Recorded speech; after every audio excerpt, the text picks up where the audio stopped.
स्वागत है दोस्तों। आज का वीडियो उनके लिए जिन्हें भिन्न के बारे में बिल्कुल जानकारी नहीं है, यानी भिन्न को कैसे जोड़ना, कैसे घटाना, भिन्न क्या है, मिश्र भिन्न क्या है, सरल भिन्न को मिश्र भिन्न में कैसे बदलते हैं और मिश्र भिन्न को सरल भिन्न में कैसे बदलते हैं। यदि बिल्कुल भी जानकारी आपको इसके बारे में नहीं है तो ये वीडियो जरूर देखना, आपको वीडियो के अंत तक पूरी जानकारी इसके अंदर मिल जाएगी। तो चलिए शुरू करते हैं कि भिन्न आखिर है क्या। भिन्न का मतलब होता है कि ऐसी संख्या जिसे p बटा q के रूप में लिख सकते हैं उसे कहते हैं भिन्न। इसकी परिभाषा लिखना चाहता क्या लिखेंगे? ऐसी संख्या जिसे p बटा q के रूप में लिखा जा सकता है। यही परिभाषा आप परिमेय संख्या की लिख सकते हैं। परिमेय संख्या आपने नाम सुना होगा, परिमेय संख्या। तो परिमेय संख्या के लिए भी यही परिभाषा होती है कि ऐसी संख्या जिसे p बटा q के रूप में लिख सकते हैं उसे परिमेय संख्या कहा जाता है। और परिमेय संख्या और भिन्न दोनों सेम ही है लगभग। अब देखिए यहाँ पे कह सकते हैं आप कि जैसे मैंने लिखा 2/3, तो ये आपको दिख रहा है, देखिए ये p और ये q, यानी कि अंश व हर के रूप में ऐसे समझ सकते हैं आप कि ऐसी संख्या जिसे अंश व हर के रूप में लिख सकते हैं उसे भिन्न कह सकते हैं। कुल मिला के आपको समझना है कि भिन्न का फॉर्म आपको पता चलना चाहिए कि ऐसी संख्या जो आपको अंश के रूप में और हर के रूप में नजर आए। ऊपर वाली संख्या को अंश बोला जाता है और नीचे वाली संख्या को क्या बोला जाता है? हर। अब जैसे मैंने लिखा 7/8, तो इसमें अंश क्या हुआ? अंश हो गया 7 और हर हो गया 8। अब p और q के रूप में बोला जाए कि p क्या है, q क्या है, तो p है 7 और q क्या है 8। तो इस टाइप की जो संख्या होती है उसको बोला जाता है भिन्न। तो क्लियर हो गया होगा कि भिन्न क्या है। अब बात करते हैं सरल भिन्न की और मिश्र भिन्न की। सरल भिन्न क्या है और मिश्र भिन्न क्या है? मिश्र भिन्न। अब सरल भिन्न का अर्थ होता है, जैसे देखिए मैंने सिंपल सा 5/6 लिख दिया, तो ये क्या हो गई? सरल भिन्न। और यदि मैंने लिखा कि 1/1/2, तो इस टाइप की आपने भिन्न कहीं देखी होगी तो उसको बोला जाता है मिश्र भिन्न। अब मिश्र भिन्न को सरल भिन्न में कैसे बदलना और सरल भिन्न को मिश्र भिन्न में कैसे बदलना, ये भी आपको पता होना चाहिए।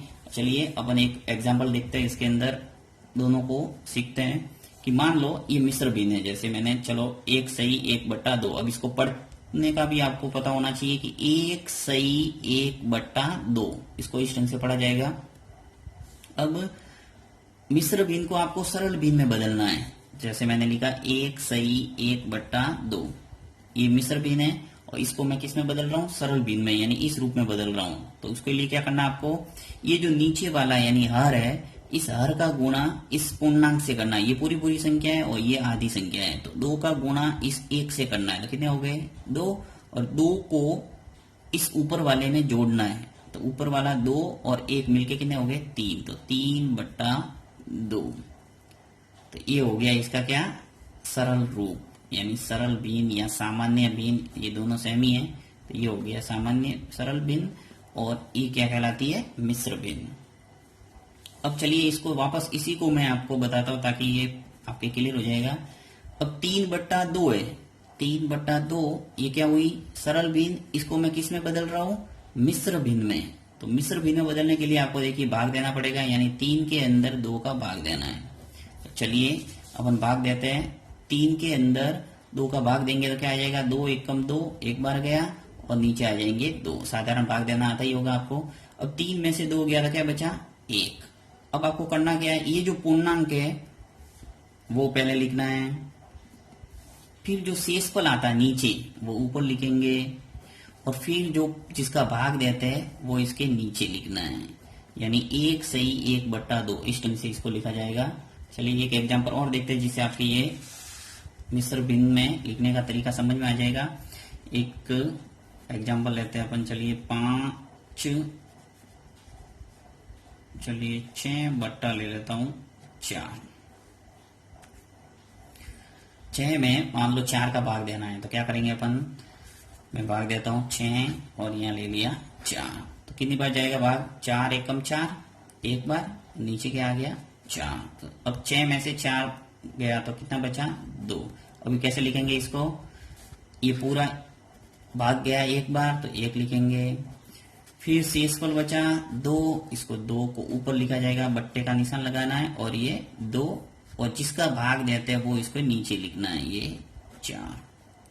अब इसको मिश्र भिन्न आ गई, मिश्र भिन्न को सरल भिन्न में बदल के देखो वापस आ रहा है कि नहीं आ रहा, 6/4। देखिए 4 का गुणा 1 से करो 4, 4 में 2 जोड़ेंगे तो कितना आ गए 6, और 6/4।